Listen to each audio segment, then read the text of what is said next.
Hello and welcome to this week's episode of the Veg Grower Podcast. My name's Richard and I'm here to share my journey of growing my own food across my allotment and kitchen garden.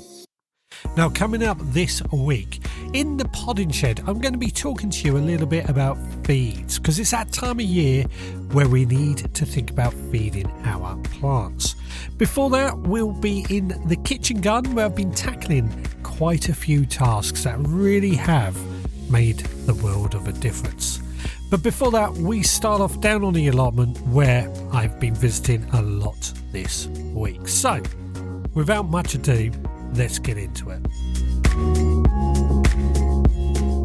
Well, I start this week off down on the allotment, and I personally have had a really good week here on the allotment. I've really got stuck into a lot of jobs that needed doing. Now, the real advantage or the real reason behind this is because I have had a week off work.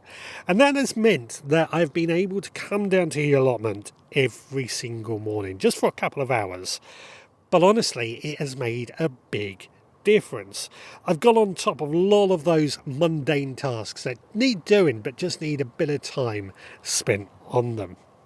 And it's also been really, really lovely coming down to the allotment first thing in the morning before I would usually go to work.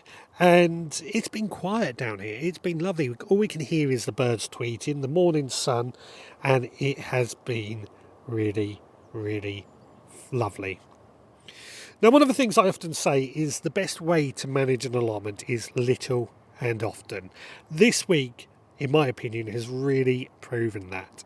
Because I've visited daily, only for a couple of hours at a time, but it doesn't necessarily need to be a couple of hours at a time, I've really got on top of a lot of those mundane tasks, cleared out a lot of the weeds that have been bothering me for a while, and the allotment really looks a lot better for it.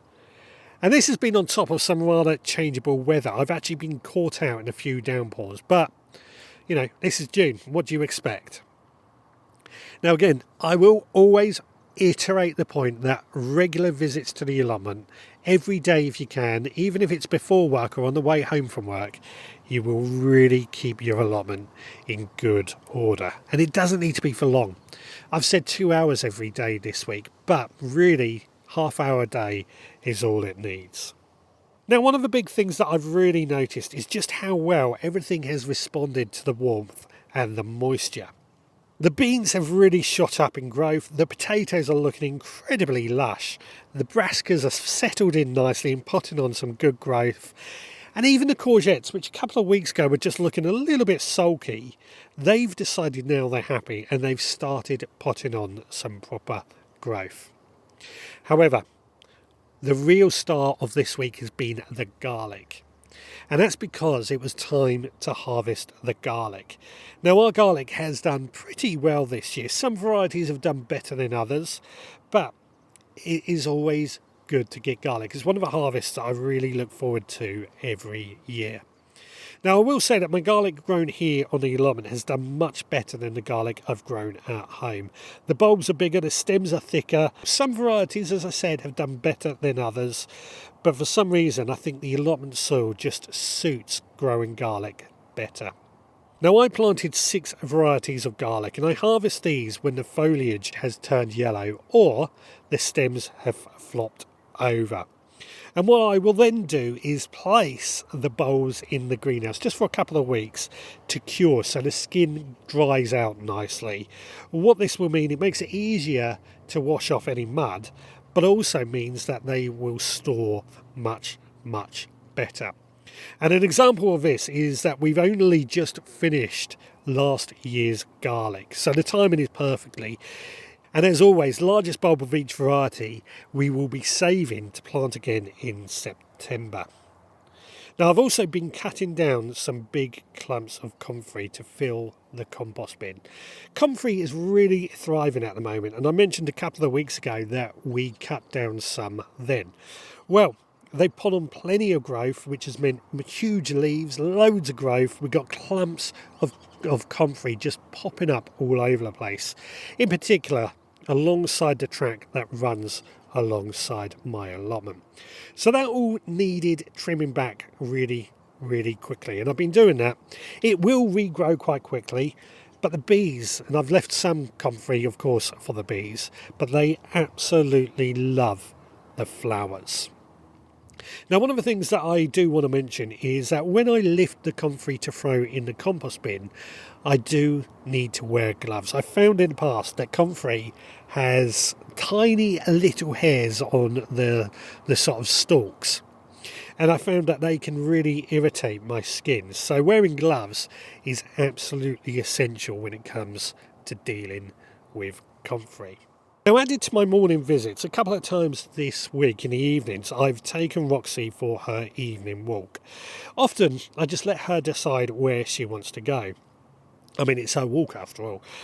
But a couple of times this week, she actually dragged me to the allotment for her own little explore. And we wandered around the allotment and I noted two things. First of all, I noted that there was quite a few really good looking allotments. Really pleased to see, and they looked like they would go well in any garden. It was so nice just to see what everybody is doing. And I do recommend every now and then, if you are looking for a bit of inspiration, it's well worth wandering around and seeing what anybody else is doing. But something else I noticed, and I have to admit I am a little annoyed about this, is the amount of empty plots on the site at the moment. Now, I've mentioned about my neighbours, their allotment hasn't been touched for a couple of years, and there's quite a few more allotments that are in the same position. Weeds up to our waists. It's a real shame because, you know, we've got this opportunity to grow more vegetables for our own use, and these plots are not being touched. Now, I can't help but be concerned about this. The council, I know, is struggling with allotment finances. I mean, I say struggling, it's more trying to make it balance. They've started charging potential allotmenteers to be on the waiting list, which I don't agree with. But I'm told the waiting list is really long, but nobody is taking on these plots. I suspect because they need a lot of work. But I can't help but feel that, come on, just grab it if you can. Or we need to get chickens or something on there to tackle the high weeds. That way, the allotments will be put to good use. Now, of course, with the cost of living crisis at the moment, I would love to see more people growing their own food, be it on an allotment or in their garden. Now, other things that I have done this week is I've just taken a chance to check over all my structures. The supports, the nettings, the canes. It's just when everything needs tidying and making sure everything is supported. This goes for our beans, our peas, our tomatoes, everything like that. And of course, making sure our brassicas are protected. The pigeons are eyeing them up. I have to say that my little windmills are working fantastic at keeping the pigeons off my brassicas. So, it has been a really good week. The beds are now fully planted. Everything is looking great. It looks like we're getting plenty of growth, although we do have an empty bed now that I've harvested my garlic. I've got a plan for that though, so don't worry about that. But it has been a really good week down here on the allotment. Productive, peaceful, and the allotment looks great. It's time to head on back to the kitchen garden. In the meantime, let's find out what's been going on in the Supporters Club this week. Before we move on, I just want to take a moment to say a huge thank you to everybody who listens to this podcast every week. If you're enjoying this show, it would really mean a lot to me if you could rate and review wherever you get your podcast from. It really helps others discover this show and it supports what I do. Now, if you want to go a step further, then please consider becoming a member of the Veg Grower Podcast Supporters Club. Each week, members receive extra behind-the-scenes podcasts where I share what's going on here at the Veg Grower Podcast HQ. Every month, members also receive our monthly seed pack, and that's a collection of seeds that I've carefully chosen to be sown in that very month.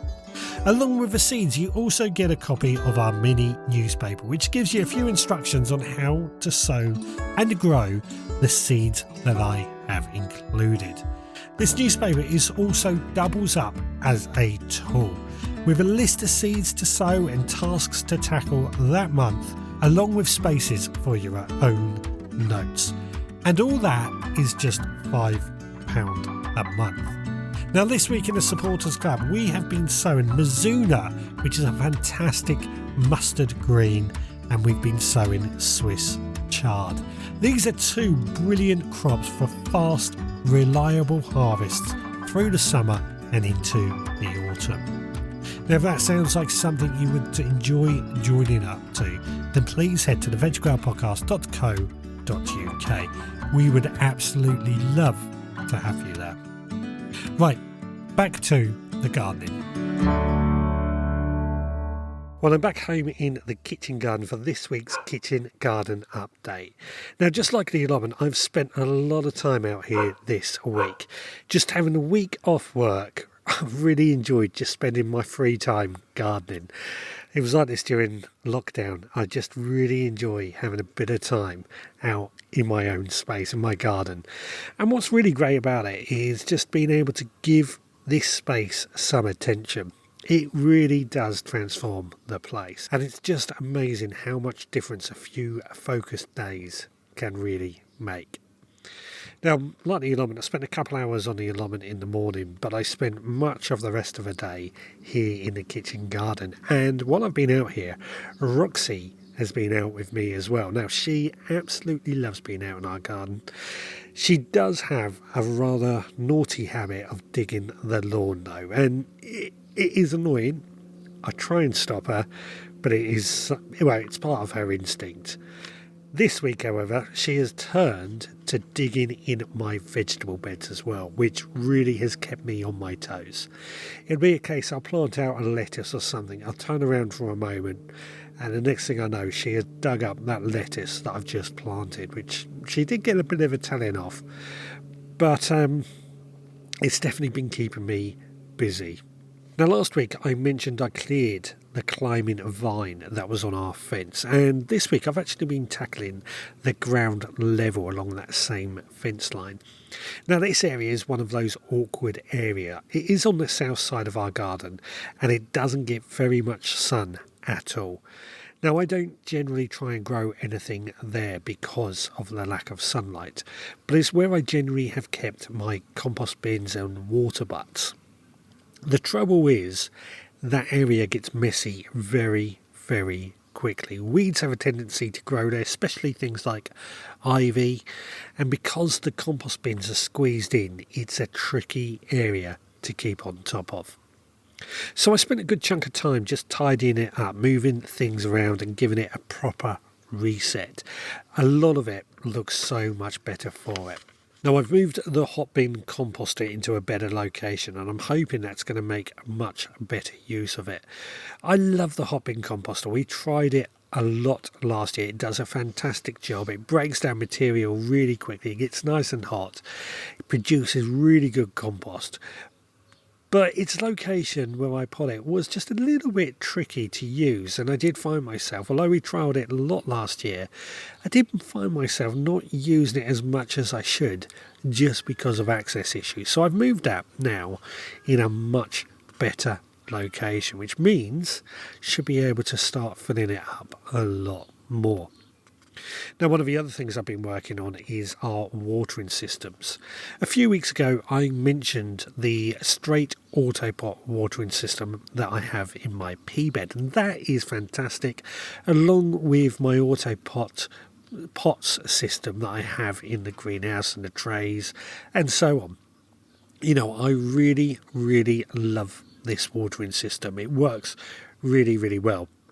Well, at that time, I did mention the spider version, which instead of one piece of wicking material like the straight has, it has 12 that come out of the float valve, and it spreads out a bit like a spider's legs.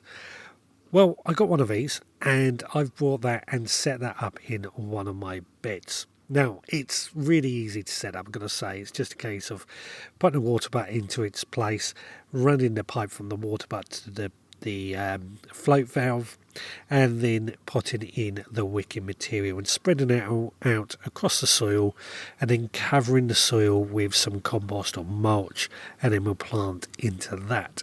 I think this is going to be a really good system. I think it's going to do a lot of the watering when I'm not around, which means as long as I keep the water butt filled, much like my other auto pots, my plants should thrive.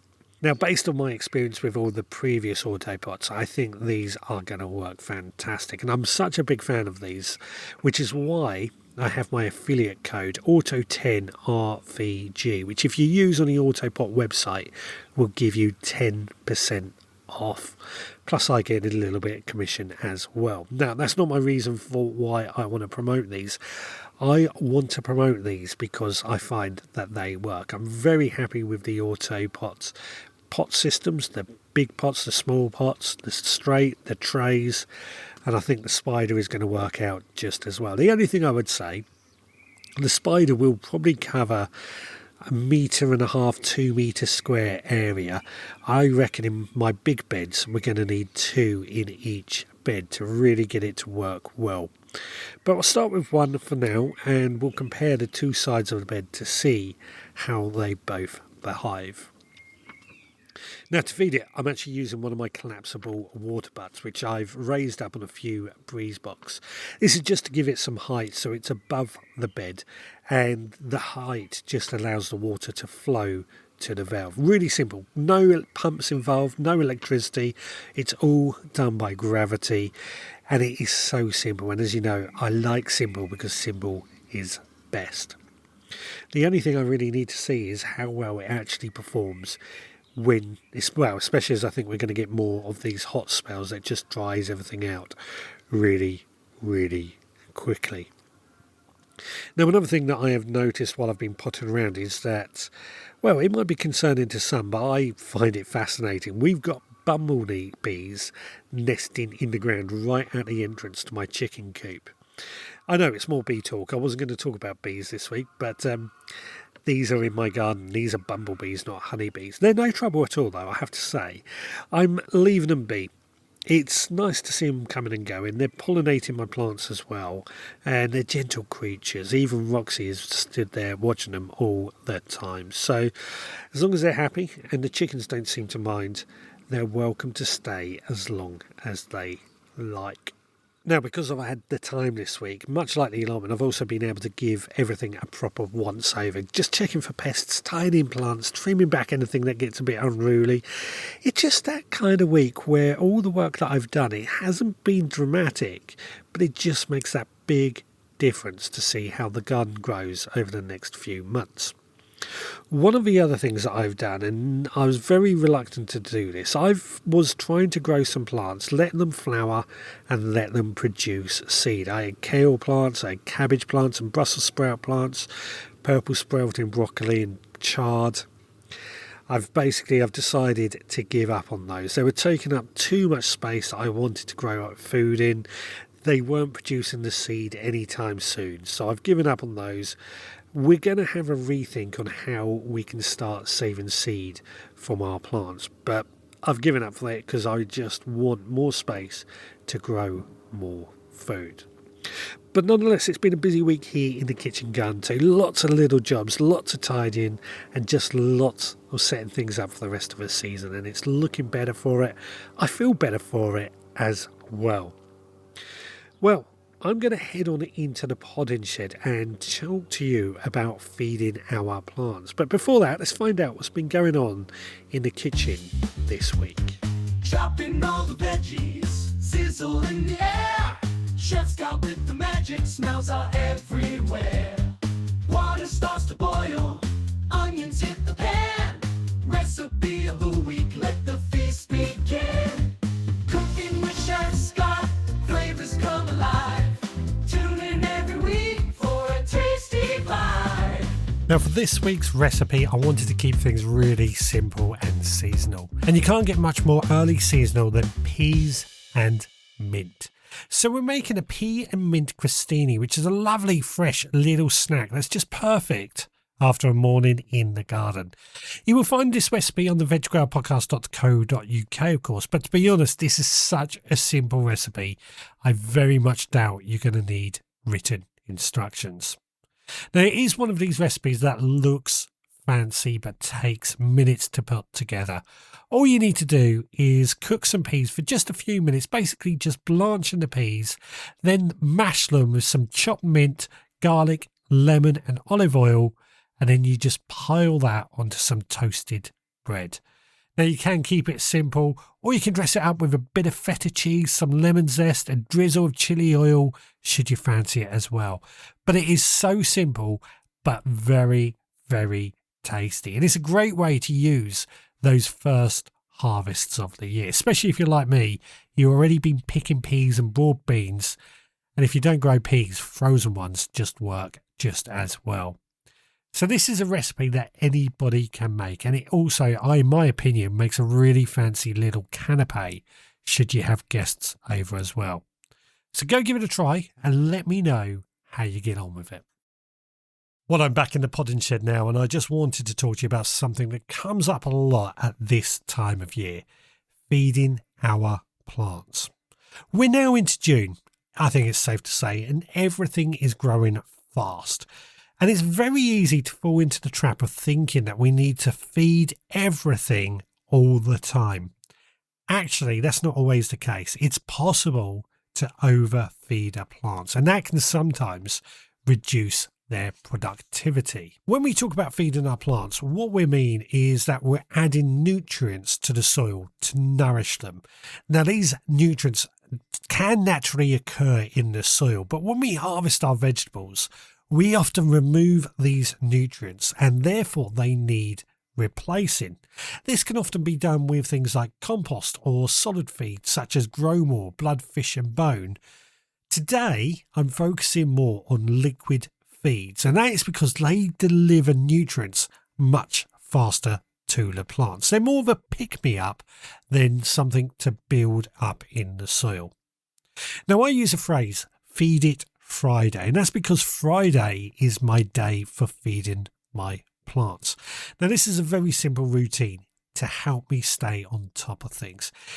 Even though I only feed the plants that actually need it, feeding for the sake of feeding can do more harm than good, especially if the soil is already rich or the plants are really still settling in. But that means, what are the signs to look for? For me, the first is pale or yellowing leaves. Now, we're not talking about the old leaves, the leaves that are at the bottom that die off naturally. We're talking about the newer growth. If the plant looks washed out, looks a bit anemic, that can be a sign that it is hungry.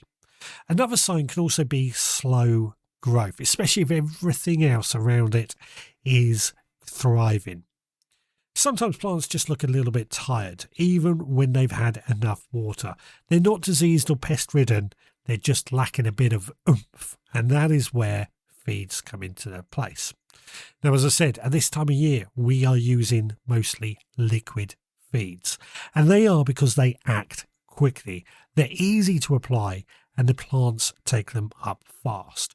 Solid feeds are brilliant too, but they are slow release, and therefore they're much better to be used earlier in the season when preparing the beds or planting out our plants. But then when you go into a garden centre, you would discover there are lots and lots of different feeds: seaweed feed, tomato feed, homemade brews such as comfrey tea or wormery. They all have a place.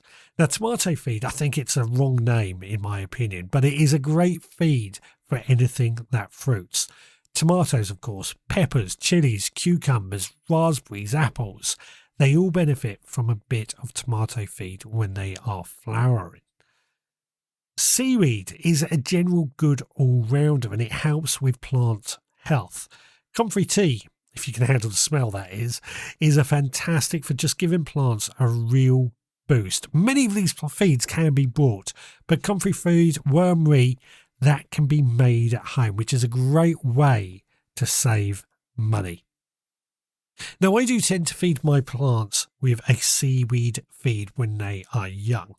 Then I'll switch to a tomato feed when fruiting starts.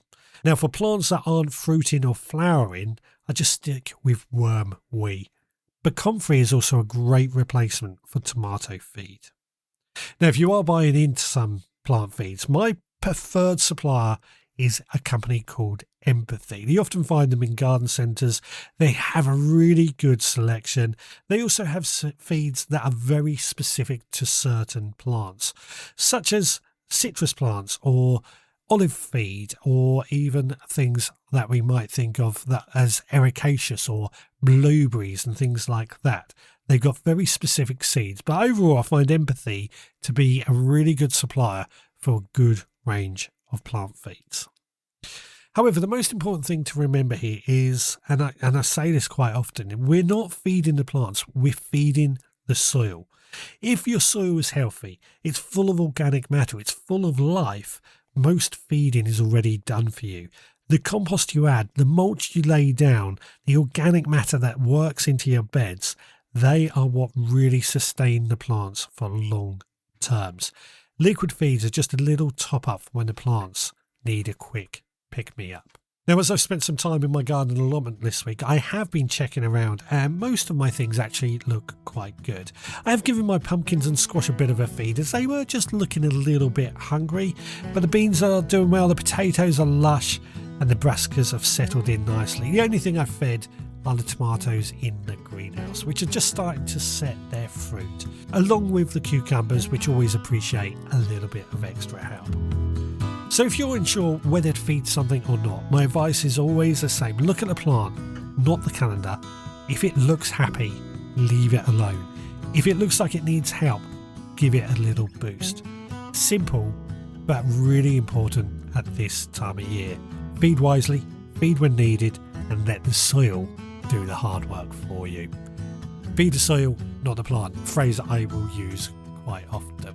Well, that brings us to the end of this week's podcast. I hope you have enjoyed it. If you have, then please rate and review on your podcast provider. I haven't got any reviews to talk about this week, but we would love some for next week. Added to that, if you've also enjoyed this podcast, then please consider becoming a member of the Veg Grower Podcast Supporters Club. Details on that at the veggrowerpodcast.co.uk, which is of course our website. Our website, you can leave us a comment or you can leave us a voicemail, and it's always good to get a voicemail as well because we love hearing voices on this podcast as well. Alternatively, you can always email me, Richard at the veggrowerpodcast.co.uk. And of course you can find me on social media as well, and if you find me on social media, well, you might as well give us a follow and a like and all that jazz. Well, that just about takes care of everything for this week. We will be back again next time when we will be at Gardener's World Live. So until then, please take care.